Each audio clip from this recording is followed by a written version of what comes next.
Bad morning, everybody. Today, November 2nd, 2018. I'm still used to saying October. It'll probably be a while before I catch on. But in any case, it's November now, and this is episode 75 of Bad Morning News. Thanks for joining this morning for all the negative news that you need for today. And with that, thank you to Brave Browser for sponsoring the show. If you are tired of the typical big corporations out there selling off all your data to God knows who, give Brave Browser a try.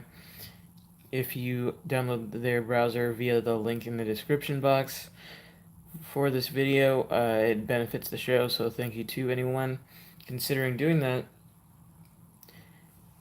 And we are looking for more hosts for Bad Morning News as well. If you are interested in that, give us a shout out on Discord or in the comments here. And with that, we'll get to it. I'm Cryptic Cynic with you here today. And today is Friday, which means it's the community episode of Bad Morning News, which means we'll be covering links from the community links section in Discord. And thank you guys who did leave links. And this first article for today was added by Fungus666 in the Discord. Thanks to Fungus for this article.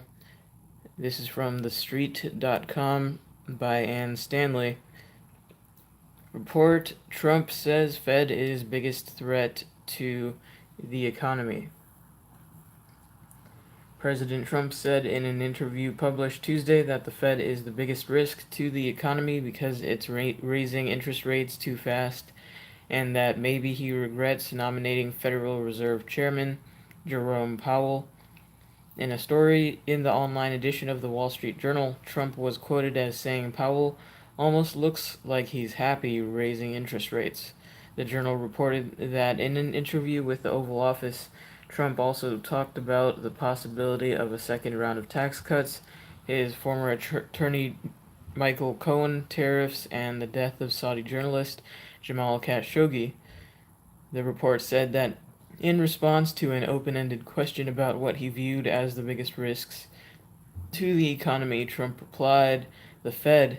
The president was quoted in the story as saying, "To me, the Fed is the biggest risk because I think interest rates are being raised too quickly." The Journal also stated Trump said it was too early to tell, but maybe he regrets nominating Powell. The story said that Trump, in response to a question about the circumstances under which he would remove Powell, said he didn't know, and Trump was then quoted as saying, "I'm just saying this, I'm very unhappy with the Fed because Obama had zero interest rates." A spokesperson for the Federal Reserve could not be reached late Tuesday for comment on the report. The Federal Reserve released its September minutes Wednesday, October 17. The minutes showed the Fed's determination to remain hawkish and hike rates one more time before the year ends.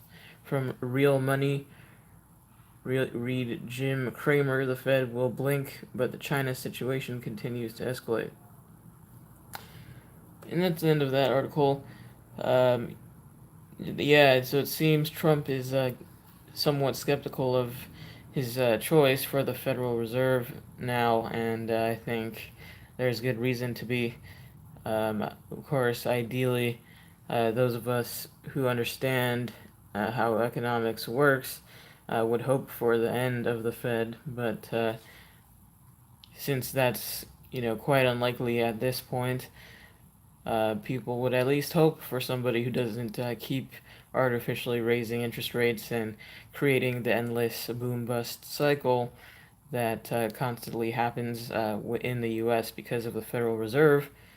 Artificially raising interest rates, and just creates an illusion of well-being in the economy, and but after a certain amount of time, it will all crash again, as we see in past many crashes in the economy, and many recessions and things like that. So Unfortunately, some say the economy right now is doing well, but others, think that there could be another economic bubble about to burst again, which would leave things, in a recession again. And it seems like this pattern just repeats itself, and it continues whether or not there's a Republican or a Democrat in office, and it just kind of marches on that way. And it'll be that way until we get some real sound economics, and that requires the absence of a Federal Reserve artificially setting prices and inflating U.S. dollars and making everyone poorer by doing so. With that, I'll see if there's any comments. Danielle says, bad morning. Bad morning to you, Danielle. Having some internet issues this morning, in fact. LOL. Sorry to hear that. Yeah, I have some internet issues at times, but hopefully we'll make it through the show without my internet crashing or anything, or any background noise, as usually happens sometimes on my end. But with that, the next article was submitted by Lupinit, our friend Lupinit. This is from postgazette.com, written by, let's see here, Rich Lord and Ashley Murray. Bowers' favorite social media site reeling defiant. The social networking site on which Robert Bowers expressed hatred for Jews and immigrants in the weeks prior to Saturday's Squirrel Hill shootings is reeling but defiant this weekend, according to posts by its CEO. Mr. Bowers, 46, of Baldwin Borough, is charged with federal and state crimes in the slayings Saturday of 11 people at the Tree of Life Synagogue. Saturday morning, someone who appears to be Mr. Bowers posted on Gab.com, HIAS likes to bring invaders that kill our people. I can't sit by and watch my people get slaughtered. Screw your optics, I'm going in. HIAS, formerly the Hebrew Immigration Aid Society, helps refugees to find housing and other life needs after the federal government admits them to the U.S. In the past week, Mr. Bowers posted repeatedly on Gab.com. Among the posts, daily reminder, diversity means chasing down the last white person. Another, well, it's 8 bells and time to raid the kike group. Yet another, the mass migration agenda, diversity for you but not for Jew. According to the federal criminal complaint against Mr. Bowers, he entered the Tree of Life Synagogue with 3 Glock 357 handguns and a Colt AR-15 Model SP-1. Upon arrest, according to the complaint, Bowers commented to one law enforcement officer in substance, "They're committing genocide to my people. I just want to kill Jews." On Sunday, Andrew Torba, the CEO of Gab.com, posted that the server provider had shut the site down, but that the company found another provider. Gab is not going anywhere, Mr. Torba posted. I don't care what we have to do. I don't care what it takes. We will build everything from the ground up if we have to. We may be down for a few weeks. Keep fighting for freedom. We sure will be. Please pray for the victims and their families. I know many of you are upset at what is happening to Gab, but the focus should be on them.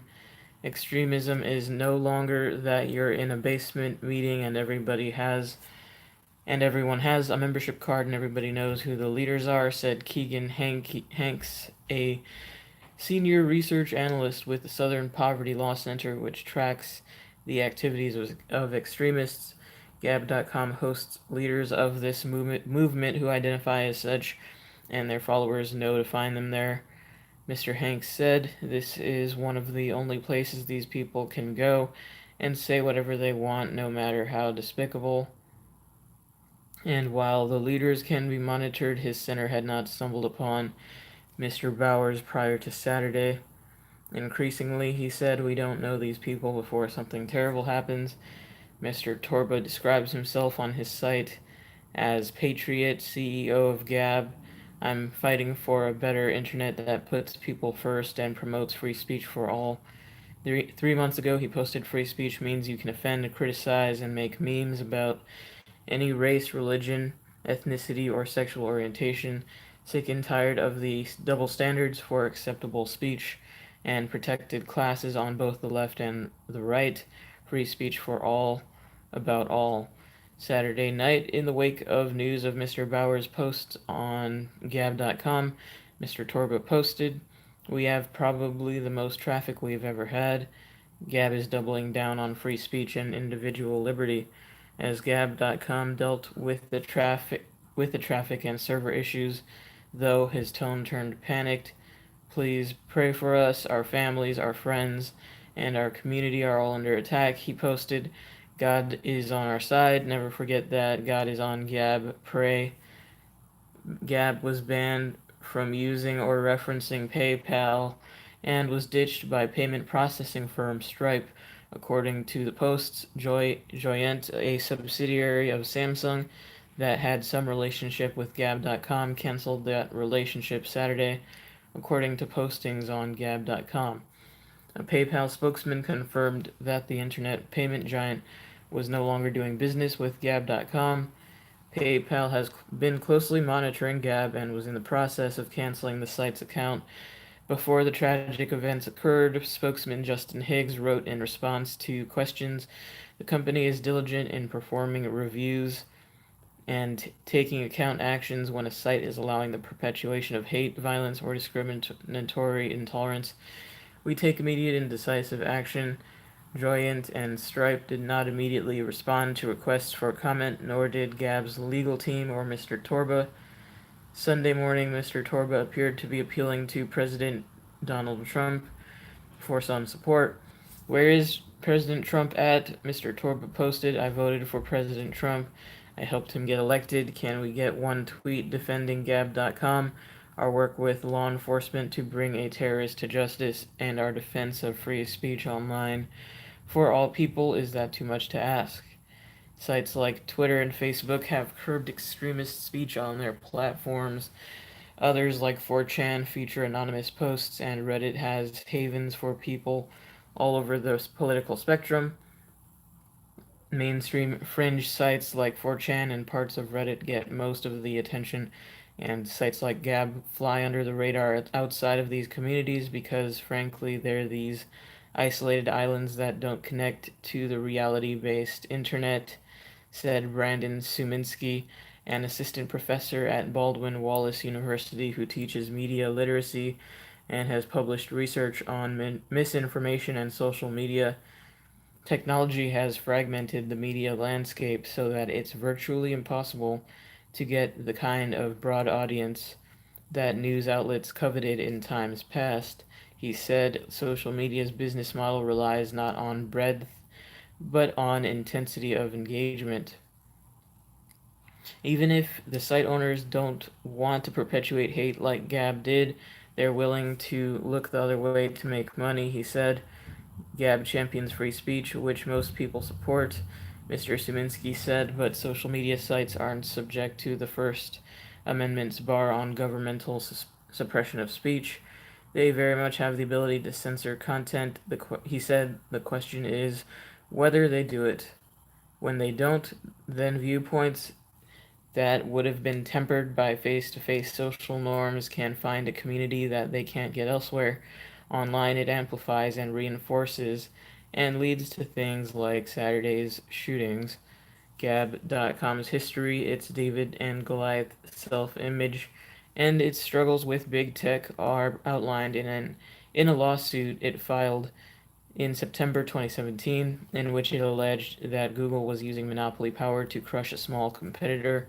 The complaint filed by Gab.com's predecessor company, Gab.ai Inc., in federal court in Philadelphia, indicated that the tiny social media firm was based at 1900 Market Street, a freshly renovated office building in that city. According to the lawsuit, Gab was launched in August 2016 by Mr. Torba and Ekrem Buyukaya, a Turkish resident, in response to Twitter's alleged policy of banning outspoken conservatives or compromising their communications. Mr. Torba, according to the lawsuit, was a fervent supporter of President Trump, while Mr. Buyukaya expressed his disdain for the Republican. The lawsuit claimed an innovative concept allowing posts like Twitter's and up or down votes like Reddit plus big plans. The little company was working on Gab TV and preparing to deploy increasingly more sophisticated use of artificial intelligence, including chatbots and not safe for work warnings on some content. It was gearing up for an initial coin offering, the cryptocurrency version of a stock offering. Gab's rules, according to the lawsuit, prohibited several forms of speech, including communications calling for acts of violence and the use of threatening language. But Gab was different from established social media sites, according to the complaint, because others have made the elimination of hate speech within their realms a publicly prominent priority. While Gab believes that hate speech is just a particular point of view, Gab's lawyers wrote that it was never permitted to include its app in the Apple App Store, ultimately because of defamatory or mean-spirited comments on the site that targeted groups. Gab's app became available on Google's Android Play Store in May 2017, though, and sales of paid Gab Pro membership surged. However, 3 months later, Google removed Gab's app because it violates the hate speech policy, according to the lawsuit. The lawsuit sought monetary damages plus a preliminary injunction, forcing Google to end its monopolizing behavior. But Gab withdrew the lawsuit the month after it was filed, providing no explanation. According to the right-wing news site Breitbart.com's reporting in September, based on an interview with Mr. Torba, Gab.com rebranded and aimed to provide an infrastructure for tech developers that wish to grow their own platforms and products without being forced to go through leftist companies based in Silicon Valley. And let's see. There's a little bit more in the article, but that's most of the gist of it. And this article's from, this is like a mainstream news site, Pittsburgh Post Gazette. So it's fairly biased in its mainstream views, believing people like the Southern Poverty Law Center, which is a fucking joke, and they're not real people. They're basically just leftist stooges, and who smear anyone who's to the right of Chairman Mao as some kind of extremist, so they can go fuck themselves. But as article says, Stripe, PayPal, and a couple other companies out there have ditched Gab after the shooting, and PayPal's even trying to desperately claim that they were going to drop Gab even before the shooting happened or whatever. And the CEO of Gab, apparently was looking for some support from Trump, and saying, that they were working with law enforcement. And so, as someone said on Twitter, they were already sucking up to the government and trying to work with them, and they still got screwed. And, that kind of just shows other, small social media companies out there that, they shouldn't even bother kowtowing to anything, any government request or whatever, because they're not going to, the government's not going to protect them, and neither are any liberals going to give them any credit for working with the cops or whatever. Um, all the leftists are just ready to blame the platform itself for violence, which is ridiculous. And one of the people interviewed in this article, of course, some retarded professor hack is he's like, oh yeah, these hateful voices get amplified and lead to things like the shooting. No, they don't lead to shootings. They give people a platform, and whether people choose to be violent or not has nothing to do with there being platforms that actually allow speech to happen instead of using double standards to censor people that they don't like, which is what is happening on Twitter and Facebook and other Google and as well as Google owned platforms.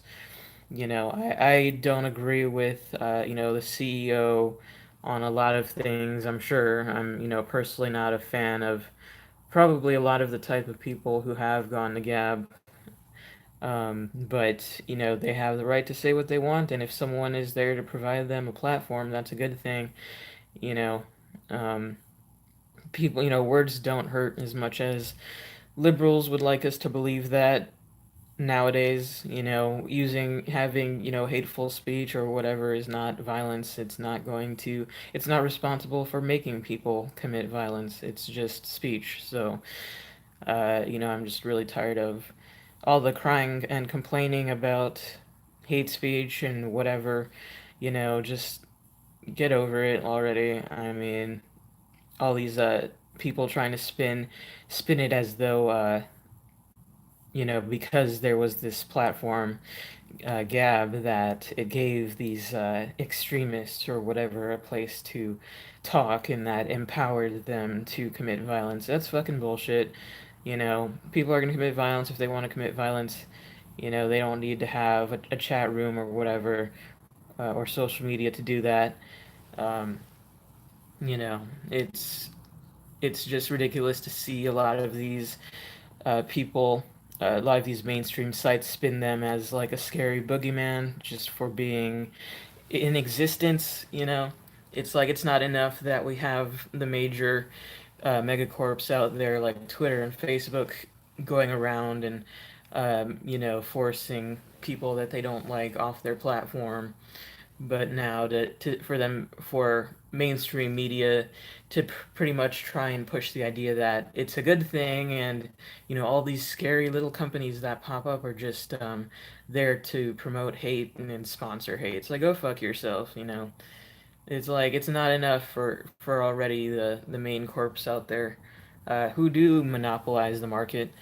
Um, to be doing that, but to then complain that there's any place for them to do that. As the end of this article that I didn't read, but there is someone, well, the Atlantic Council, not just someone, but the Atlantic Council, which is a government propaganda arm, a neocon think tank arm, complaining that anywhere there's some small pocket of like Gab, then even if Gab goes down, there'll be another one. Oh, be afraid.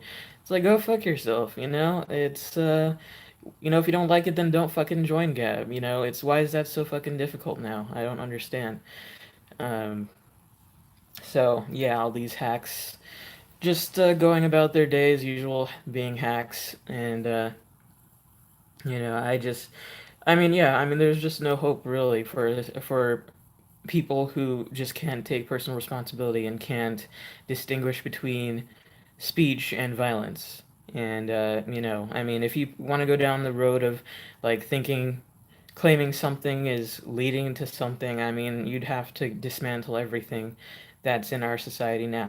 I mean, nobody complains about all the militaristic movies and television, that there is now, and no one says or just militarism and imperialism, the actual imperialism committed by the U.S. government. No one complains about that and says that that's why there's violence, and that's why there's angry people and crazy people in our society. No one blames those things, but everyone's quick to blame the existence of a platform as if that causes violence. I mean, yeah, I mean, things like that just make me really pessimistic. If people are just that simple-minded and ridiculous, that they just huddle in their safety of their tech overlords, protecting them from speech that they find scary. I mean, there's really no hope.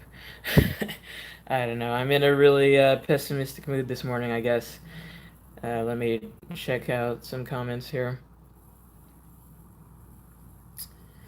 Yeah, I've been ranting for a while, so I'll let somebody else talk and read these comments if I can.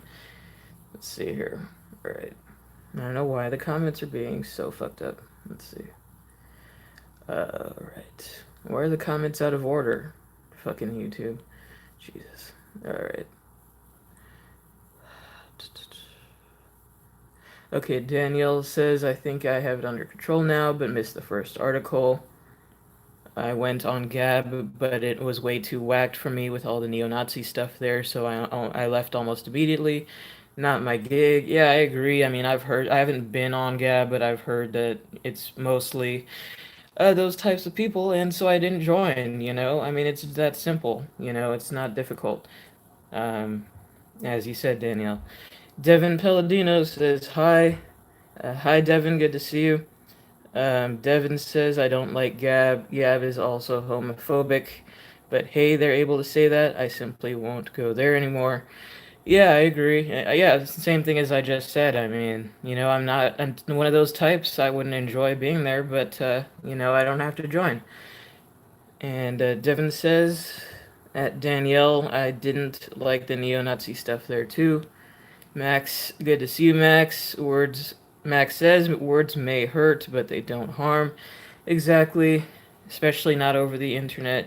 And that reminds me of another point of the article where someone says that people are empowered because it's over the internet, and then that he related that specifically to Gab. It's like, well, that's true of every internet platform. I mean, that's been going on since the beginning of the internet.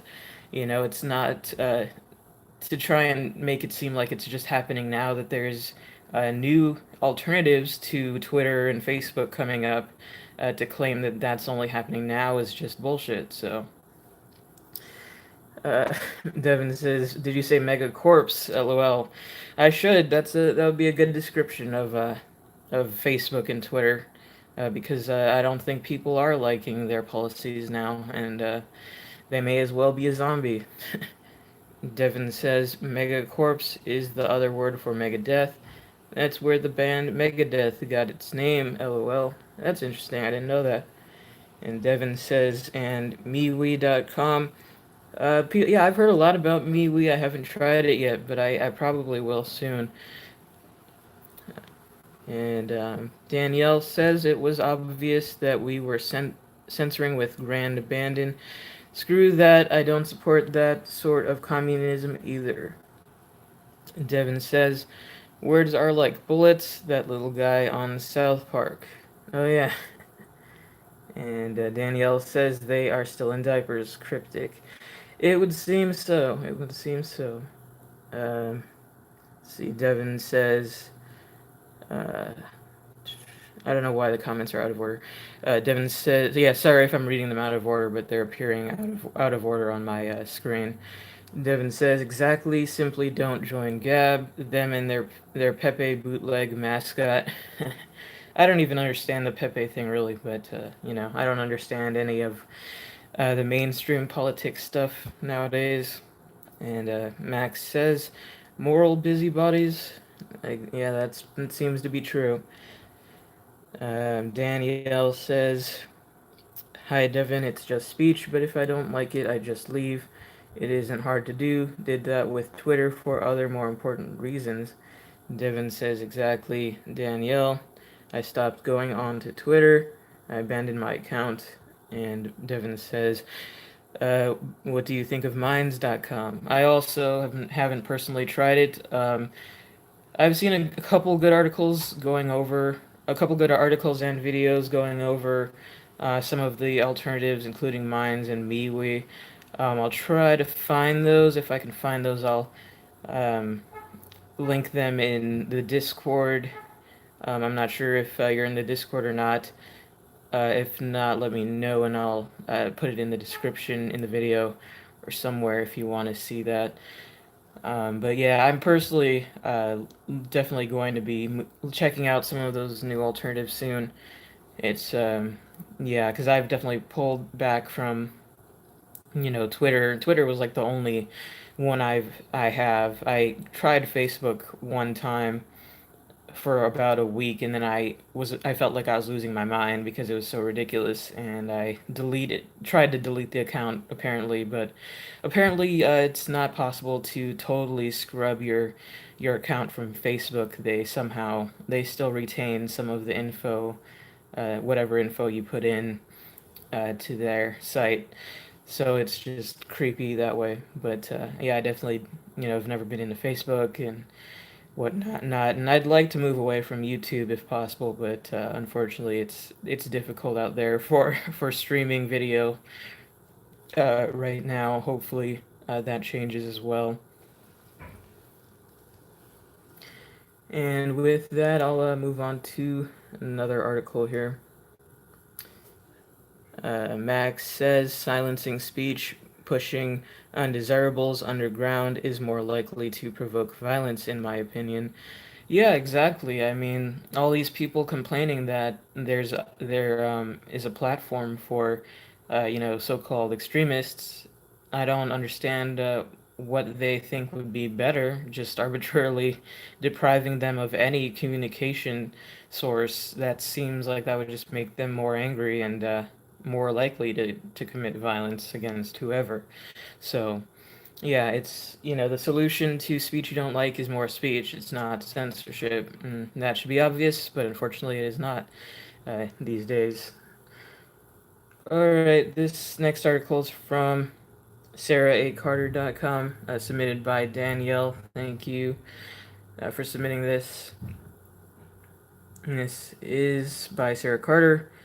Don Lemon says white men, mostly radicalized to the right, are nation's biggest terror threat. CNN anchor Don Lemon said late Monday that the biggest terror threat in this country is white men. Yes, there you have it. Other journalists and anchors were apparently in disbelief until they listened to his broadcast where he exchanged thoughts with fellow CNN anchor Chris Cuomo as they discussed the thousands of migrants heading to the U.S. from Central America. Fox News' Brit Hume was one of the journalists who found it difficult to believe until he heard Lemon's rhetoric on links included in Twitter feeds that began posting late Monday night and Tuesday morning. I could hardly believe he actually said that, but the video shows he certainly did. Hume stated on Twitter, remarkable. Lemon told fellow CNN anchor Chris Cuomo late Monday, "We keep thinking that the biggest terror threat is something else. Someone, people who are marching, towards the border like it's imminent. And the last time they did this, a couple hundred people came and they, most of them did get into the country. Most of them tired, got tuckered out before they made it to the border." He continued.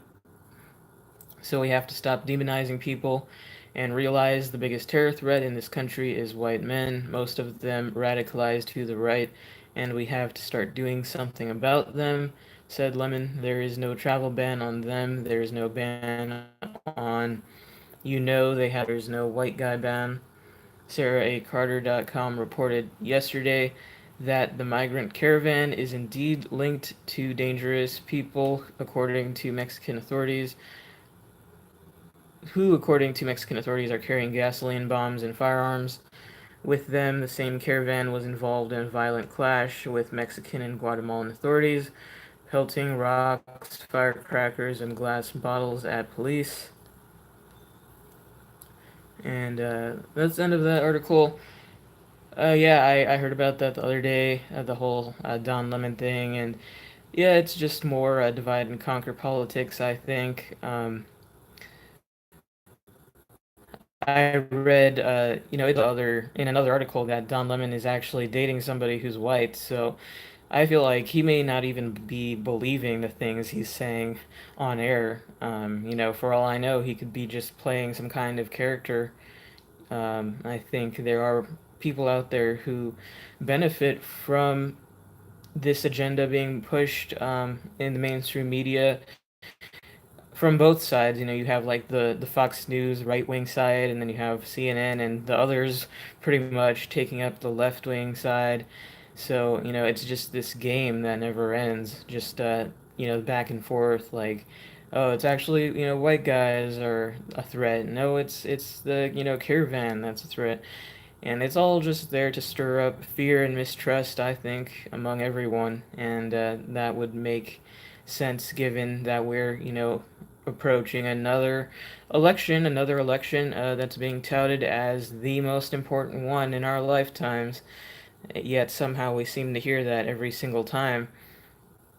And people still don't pick up on that and fall for it hook, line, and sinker every time.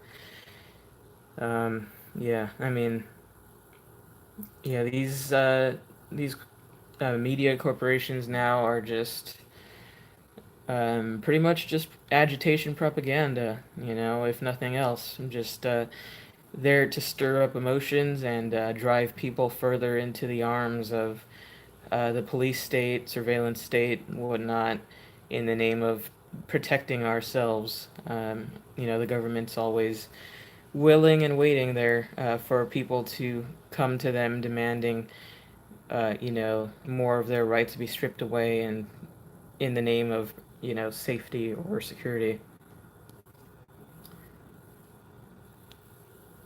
All right. Comments. Let's see if I can get the comments working. All right.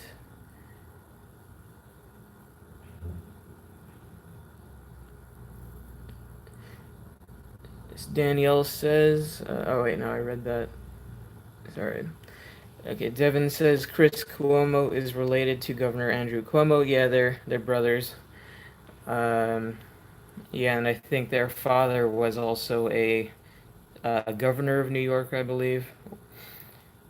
Danielle says, I totally agree with that. Anyone who has studied psychoanalysis knows that it is repression that caused the most havoc in acting out. And yeah, that was in reference to censoring people with the Gab story. So yeah, I mean, as far as Gab goes, I guess we'll see what happens with them if they're ever able to get more different companies to host their site. As what GoDaddy was their host, and GoDaddy, revoked their contract with Gab, as well as PayPal and some other mainstream sites out there. So remains to be seen for now. All right, this next article is from Bongino.com, also submitted by Danielle. Gillum exposed, shocking undercover video reveals hate-filled staffers, campaign lies. Explosive new footage released Wednesday by Project Veritas and James O'Keefe shines a blaring spotlight on Florida gubernatorial candidate Andrew Gillum, showing the stunning depths the Democratic hopeful is willing to go to deceive voters throughout the state. The video shows Gillum's staffers and aides openly discussing his willingness to shift positions and outright lie in order to get elected, going so far as to say fairy tales in the modern day begin with "once I am elected." None of the programs that people are hoping for would happen, but that's not for voters to know, said one insider. You whip them up, you have to whip them up into a frenzy in order for them to vote, they added. The video also includes vicious, hate-filled rhetoric from one campaign staffer, saying this is a effed up state, it's a cracker state. Watch the stunning footage above. I have not seen this video, but if you want to check it out, the link to this article will be, or actually it already is in the community links in Discord, and it'll be posted in the description following the show. So it seems to be another undercover uh, type project from this James O'Keefe guy about the Florida governor's candidate, gubernatorial, whoever came up with that word, Andrew Gillum. And I think it's not too surprising. I think but it is always funny when you actually get to hear them admit that they don't actually believe what they say. They're just trying to whip up people to get them to the polls because that is true. Um, if people that's why we're seeing so much propaganda and so much just rhetoric coming out of the mainstream media, and that's what leads people to fall for the idea that this election is just so important that you just have to vote, and have to do something because if you don't, you're part of the problem, as if voting has changed the problem or whatever. Voting within the system is going to fix the system that everyone seems to hate. I don't really get that line of thought, but it is what it is. Crap. All right, and then we'll move on to another article.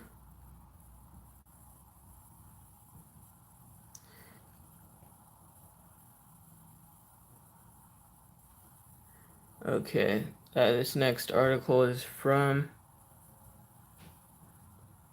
uh, from Bongino.com as well. Also submitted by Danielle. Adam Schiff vows to ramp up Russia probe if Dems retake the House. Ranking Democrat on the House Intelligence Committee, Adam Schiff vowed to ramp up the Russia probe should his party retake control of the House this November, saying he will investigate money laundering and get more answers on the Trump campaign's alleged collusion.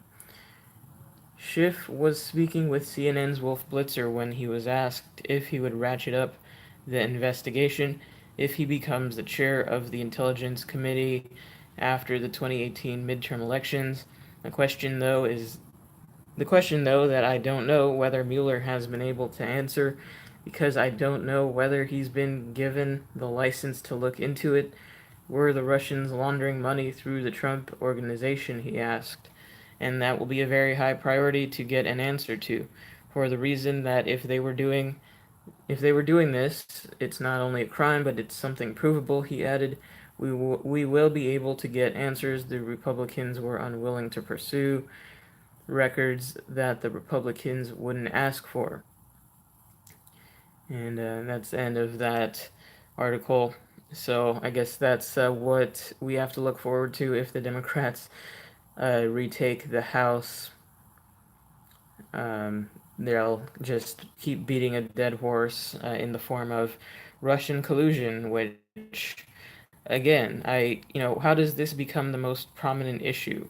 Of all the things going on, of all the things the government is doing, that's the most important thing that Democrats, are still crying for and want the government to be doing is beating this dead horse of Russian collusion, which, I don't know. My position on that, it looks, I mean, first of all, obviously, I wouldn't believe the people who are trying to get us to believe it, which are, three-letter agencies. But even if it is true, I mean, I don't really care because the U.S., interferes in elections all the time. It's kind of fair play. So if people are just dumb enough to fall for, Facebook posts or whatever, I mean, that's what democracy is, isn't it? Mob rule. All these people participating in the process are, agreeing that they're fine with having anyone vote for the government that will be making the laws and imposing them upon everyone in the country, and that would include people who are uninformed and or just stupid as hell. And if that's what you want, then that's what you got with democracy. So I mean, just everything, beginning with the election of Trump in the first place. All the liberals then crying. It's like, well, why are you crying? Like, I thought you wanted democracy. I thought you believed in the power of people to elect leaders, and the one that you didn't want to win won, and now you want to delegitimize it. It's bizarre. I mean, I don't even. Aside from the fact that there's nothing Hillary would have done that's any better from what we're getting now. I don't believe. And I'm not someone sympathetic with the right at all. I didn't vote, I've never voted in my life. I did not, obviously vote for Trump. I don't agree with Trump on a lot of things, and I, don't like a lot of things he says either, but, at the end of the day, I don't see much difference between him and Hillary. And in some cases, Hillary might have been worse. I mean, we can't know that, but, I don't know, all of it is just too much. And I'm ready for the election to be over. I don't know about you guys. I'm really tired of just hearing the nonstop political campaigning, the ads, even on YouTube, the local political ads and shit. Just you can't escape it. It's it's enough. I've had enough, and I'm tired of hearing about Russia too. It's just bizarre. I never thought I would see liberals becoming, cold warriors and crying and complaining about Russia, but the groundwork has been laid for this left, Russia hatred in the past few years, it seems. Even back during the 2010 Winter Olympics that was held in Russia, I remember a lot of liberal outlets kind of picking on Russia, making a big deal about a lot of their laws and policies and things like that, and really kind of laying this groundwork. But, just let it go, people. Just let it go. All right, comments. Let's see. Danielle says, yet I guess Don is happy with the public health issues that can arise as a result of unscreened people storming the border, smallpox, TB, etc. What an utter ignorant, cognitively dissonant ass. Devin Palladino says, Cold War Part 2. Devin says, who here has watched Oliver Stone's The Untold History of the United States of America? There's 10 episodes. I only watched the first one. It's an eye-opening documentary thing. I've seen probably the first 5 episodes. I haven't quite watched all of them. But yeah, I did enjoy it. I thought it was pretty good. Um, yeah, that's definitely a good first step for people who don't know anything about, history, the true history of politics, to check out. I think it was on Netflix last time I checked. I don't have Netflix anymore though, but I'm not totally sure if it's still on there or not. But it's worth checking out if anyone's interested in all that. And Devin says, honestly, the last presidential election I voted in was in 2012. I wrote in Ron Paul. Since then, I have not voted. I didn't vote in 2016. Danielle says, let's demand an investigation of Schiff, the leaker in chief. What a slimeball. It only works for them when they get their way. Cryptic, like toddlers having tantrums. They want what they want when they want it, or else they scream. Yeah, it seems that way. I mean, yeah, it's just disturbing to be surrounded by such people on a daily basis. And yeah, I live in a pretty liberal area right now, and yeah, I mean, you just can't talk about anything with anyone.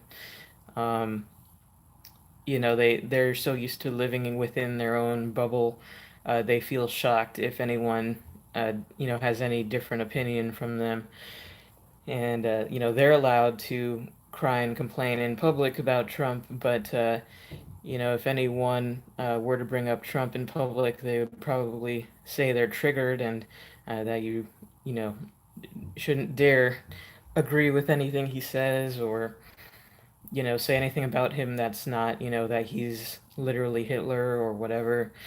Um, I was even actually looking through Craigslist about a year ago, looking for new places to rent, and I remember a lot of posts in the area where you rent rooms.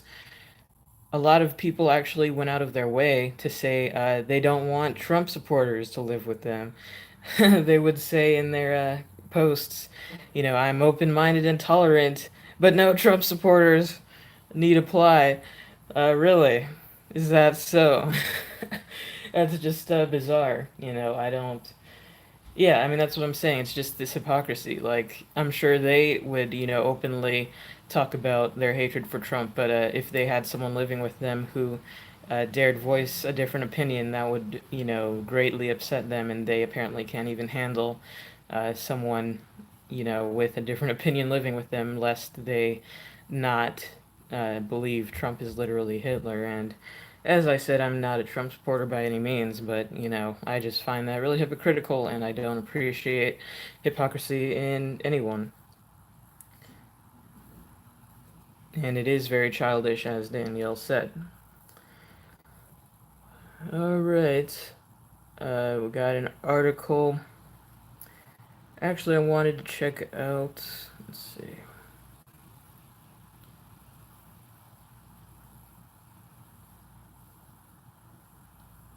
Okay. All right. This one is also submitted by Danielle. In the community links. This is from Tin Time, written by Stephen Dinan. Obama-era CIA peeked at congressional staff emails, whistleblower messages snared by routine counterintelligence. The CIA during the Obama administration intercepted and analyzed the email of some congressional staffers, the agency publicly confirmed this week, releasing declassified notifications from 2014 that contained details of the snooping. The emails dealt with CIA whistleblowers, and the agency said they were snared during routine counterintelligence monitoring of government computer systems. The agency then prepared a report on the information. Apparently sensitive conversations about protecting whistleblowers looking to report malfeasance by the agency. The Inspector General at the time, Charles McCullough III, called the collection lawful and justified, but Senate Judiciary Committee Chairman Chuck Grassley said that was a whitewash of the serious issues. The fact that the CIA under the Obama administration was reading congressional staff's emails about intelligence community whistleblowers raises serious policy concerns as well as potential constitutional separation of powers issues that must be discussed publicly, he said. Mr. Grassley had been trying for 4 years to get two 2014 memos detailing the snooping to be made public. He said bureaucratic foot-dragging by Obama-era National Intelligence Director James R. Clapper and CIA Director John Brennan shielded the touchy issues from public view. Mr. Grassley praised new Inspector General Michael Atkinson, appointed in May, for fast action in prying the memos free from the maw of secrecy. The Iowa Republican is Congress's most ardent champion for whistleblowers, and he said the CIA's moves to monitor and draw up a report on whistleblowers matters being discussed on Capitol Hill was a serious problem. He said nothing should inhibit or interfere with Congress's constitutional job in protecting whistleblowers, he said. And that's the end of that article. So, of course, we have the Obama administration being caught, harassing, trying to prevent whistleblowers from reporting wrongdoing by the CIA. And, there was a lot of talk about how anti-whistleblower the Obama administration really was. But of course, none of that talk came from Obama supporters in the mainstream media or in liberal outlets. But there were people, bringing to light how he was like he prosecuted the most whistleblowers in the history of presidents, as far as I know. He really did throw the book at a lot of them, including People like Chelsea Manning and oh god, John Kiriakou as well, I believe, and another person who was blowing the whistle on either the CIA or the FBI. I can't remember his name, but he was a leaker to one of the New York Times writers who wrote about, I believe his name was, yeah, Jeff Sterling. And his leaks were, the basis of a New York Times article, and he's in jail, as far as I know. And so, of course, I'm not going to hear criticism from the left about Obama's, extreme anti-whistleblowing stance or this overreach and, destruction of separation of powers. But of course, now that Obama is not in office and that a Republican is in office, now suddenly there's a lot of talk by liberals about Trump, overextending the executive branch with executive orders. But that wouldn't have been a thing if liberals had been paying attention from the beginning. But as we know, if you're okay with one administration doing it, you better be prepared for those powers to be remaining in place for the next administration, who you may not like or trust. But that's pretty basic common sense, I would think, but apparently not among many people. And Devin says, I read an article headline that comparing Trump to Hitler is belittling Hitler. And Danielle says, Devin, if they knew the meaning of what they say, they would keel over. They need to LARP Dachau or Auschwitz. Interesting take. Alright, let's see, I might touch on one more article here. I have a couple minutes. This is submitted by Danielle from SarahACarter.com. Turkey pursuing theory that Khashoggi's body was dissolved in acid. A senior Turkish official told the Washington Post Wednesday that authorities are pursuing a theory that slain journalist Jamal Khashoggi's body was dismembered and destroyed in acid. The official said that biological evidence discovered at the garden of the Saudi consulate corroborates the theory that Khashoggi's body was disposed of close to where he was killed and dismembered. The nearby residence of the Saudi consul general is another location where officials theorize the body could have been destroyed. Turkish prosecutor Irfan Fidan believes Khashoggi's murder was premeditated and said he was strangled as soon as he entered the consulate. The body was subsequently destroyed by being dismembered, once again confirming the planning of the murder. The Post notes Saudi Arabia has provided shifting explanations about what happened to Khashoggi, a Saudi citizen, contributing columnist to the Washington Post and critic of the Saudi leadership, including the de facto Saudi ruler, Crown Prince Mohammed bin Salman.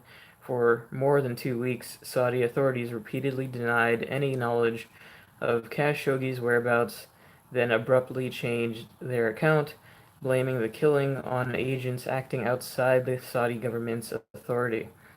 The Washington Post is also reporting that during a phone call, Saudi Crown Prince Mohammed bin Salman told White House advisor Jared Kushner and National Security Advisor John Bolton that Khashoggi was a dangerous Islamist just days after his appearance. The call occurred before the Saudi kingdom acknowledged killing Khashoggi, and the prince claimed the journalist was a member of the Muslim Brotherhood and urged Kushner and Bolton to preserve the U.S.-Saudi alliance. I'm sure he did. The Saudis really gain a lot from the U.S. continuing to sell them all kinds of military weaponry and aid in their destruction of Yemen. U.S. planes are refueling Saudi planes, as well as aiding them with other logistics. And without that aid, things would probably not be as dire in Yemen as they are now, with children and everyone there pretty much starving to death at the hands of this, ongoing Saudi war on them. And I hope, if nothing else, that this Khashoggi killing, finally will bring a reevaluation of the U.S. Relationship with, basically like a sugar daddy type relationship with Saudi Arabia. I mean, it goes back many decades, and it's way overdue for it to end. There's no end to the hypocrisy of the U.S. using the propaganda. I mean, I remember back in the mid 2000s, hearing people say, we have to bomb Iraq and Afghanistan because they're, Muslims and they don't, they're not people, they're barbaric and, they treat women horribly and all of that. But, yet the U.S. government is in bed with Saudi Arabia, and that is the most repressive Muslim country that is existent. So apparently this whole pretending it's Iraq and Afghanistan were about any kind of human rights was ridiculous. Iraq, Saddam Hussein was secular, and with after the U.S. toppled him, everything has fallen to shit, and their country is a complete hellhole now. Thanks to the U.S. overthrowing, someone that was secular and was keeping things together in his own country, and the U.S. decided to go and invade a sovereign nation and destroy it in the name of, Western values. But yet, as we know, Saudi Arabia is like the most repressive nation in terms of Sharia law, and the U.S. doesn't have a problem with that. So that's definitely not, any sound reasoning there. And the story just gets more and more bizarre and sordid with the days continuing. I'm sure there'll be some other thing coming out about the Khashoggi story in the coming days. Who knows when it'll end? But like I said, if nothing else, I would hope that this pushes the government to finally have to do something, and that something being ending its support of Saudi Arabia. With that, it's a good place to end. I'll see if there's any last comments here. Danielle says they have no real perspective of any true atrocity, except like getting the wrong order at Starbucks. That's true. That is true. And let's see. Okay, I think I got all the comments. I apologize if I missed any. The way the comments display on my screen sometimes puts them out of order, so I apologize if I missed any. But I really appreciate all of you being here. Thank you all for coming. Thanks to everyone who shared links in the community link section for Friday's community episode. And Devin says, good show. I learned a lot. Glad to hear that. Glad to have you here, man. If I don't know if you're in the Discord or not for Bad Morning News, but I can leave that link in the description box following the show with all the other links to the articles covered today.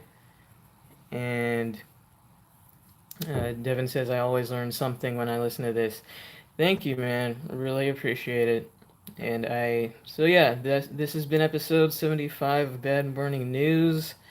Again, thanks to all of you for being here. Hope you guys have a good weekend and a bad morning. So, I will see you guys on Monday. Remember, screw the state, fuck the system. Have a bad morning, everyone.